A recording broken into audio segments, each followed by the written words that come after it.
नमस्कार किसान भाइयों, मैं पुरुषोत्तम कुमार फिर से हाजिर हूँ आपके अपने YouTube चैनल किसानों की पाठशाला में। किसान भाइयों, आज हम बात करेंगे धान की फसल में होने वाले खरपतवारों के बारे में। इस वीडियो में किसान भाइयों मैं 3 खरपतवार नाशक आपको बताने वाला हूँ। तीनों में से अगर किसी एक दवा का इस्तेमाल आप कर लेते हैं तो आपकी फसल में किसी भी तरह का कोई भी खरपतवार नहीं बचेगा।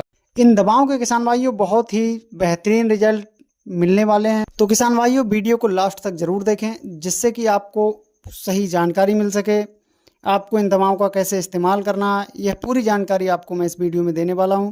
तो आप वीडियो में लास्ट तक बने रहिए। तो किसान भाइयों, सबसे पहली दवा जो हमने ली है वो है पीआई कंपनी की नॉमिनी गोल्ड। नॉमिनी गोल्ड के बारे में मैं समझता हूँ कि लगभग सभी किसान भाई इसको जानते होंगे, इसका इस्तेमाल भी आप करते होंगे, क्योंकि यह बहुत ही अच्छी और शानदार खरपतवार नाशक दवाई है। किसान भाइयों, नॉमिनी गोल्ड दवा की खासियत यह है कि यदि आपने धान की सीधी बिजाई की है आप उसमें भी इसका इस्तेमाल कर सकते हैं, या फिर आपने धान की रोपाई की है तब भी आप इसका इस्तेमाल कर सकते हैं।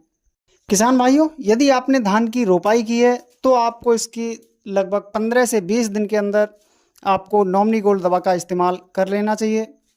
और वहीं आपने अगर धान की सीधी बुवाई की है तो आप इसकी 20 से 25 दिन की अवधि पर छिड़काव कर सकते हैं। क्योंकि किसान भाइयों, यहाँ पर हमें एक बात का और विशेष ध्यान रखना है कि हमारी फसल में जो भी खरपतवार हैं वो लगभग 3 से 4 पत्ती के होते हैं, तब हम इस दवा का इस्तेमाल करते हैं तो हमें इस दवा का बहुत ही बेहतर रिजल्ट देखने को मिलता है। अब बात करते हैं किसान भाइयों कि हमें नॉमिनी गोल्ड का इस्तेमाल कैसे करना है।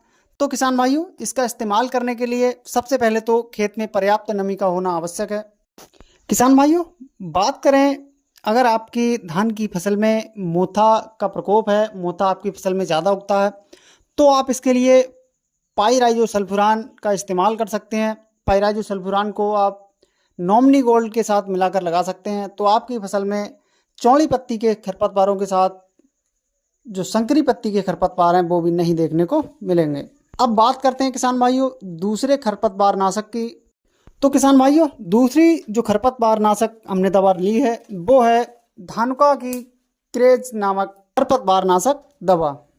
किसान भाइयों, यदि आप इस दवा का भी इस्तेमाल अपनी धान की फसल में करते हैं तो भी आपकी फसल में किसी भी तरह के खरपतवारों को यह नहीं होने देती है और सभी खरपतवारों को पूरी तरह से यह कंट्रोल कर देती है।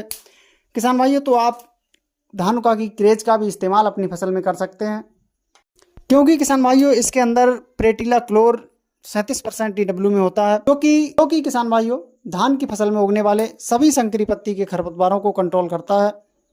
बात करें इसकी मात्रा की किसान भाइयों, तो आपको इसकी 600 ml मात्रा प्रति एकड़ के हिसाब से आपको अपनी धान की फसल में इस्तेमाल करनी है। इस्तेमाल करने की समय की बात करें तो जब आप रोपाई करें उसके 72 घंटे के अंदर आप इसका छिड़काव अपनी फसल में ज़रूर कर दें, जिससे कि आपको इसके भी एक बेहतर परिणाम देखने को मिल सकें। अब बात करते हैं किसान भाइयों जो हमने तीसरा खरपतवार नाशक लिया है उसके बारे में। तो तीसरी जो दवा है किसान भाइयों वो है सिजेंटा कंपनी की रिफेट प्लस। किसान भाइयों, इसके अंदर भी प्रेटिला क्लोर 37% में होता है। यदि आप इसका भी इस्तेमाल अपनी धान की फसल में करते हैं तो भी आप चाहे आपकी फसल में चौड़ी पत्ती के खरपतवार उगते हों या संकरी पत्ती के खरपतवार उगते हों, इन दोनों को ये पूरी तरह से कंट्रोल करती है, जिससे कि आपकी फसल में किसी भी तरह के खरपतवार उगने नहीं देगी। किसान भाइयों, अगर आप इन तीनों में से किसी भी खरपतवार नाशक का अपने धान की फसल में इस्तेमाल करते हैं तो आपकी फसल में किसी भी तरह के खरपतवार देखने को नहीं मिलेंगे। किसान भाइयों, जानकारी पसंद आई हो तो वीडियो को लाइक एवं शेयर जरूर करें।